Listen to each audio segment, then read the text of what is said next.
Hello everyone, welcome back to our channel. So in today's video, I'm going to show you that how you can send a voice message on Discord app. But before moving forward, make sure to like the video and subscribe to our channel. And now let's start. Open your Discord app and then open the chat of the friend you want to send voice message to.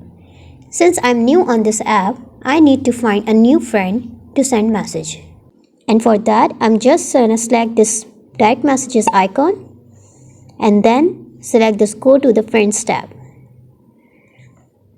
I'm selecting here a random friend to show you the steps.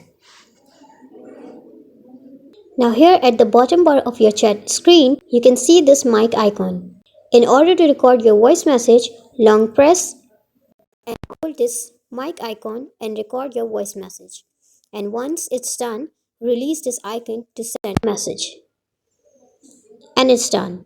So everyone, this is how you can send a voice message on Discord to anyone. Hope you found this video helpful. Thank you.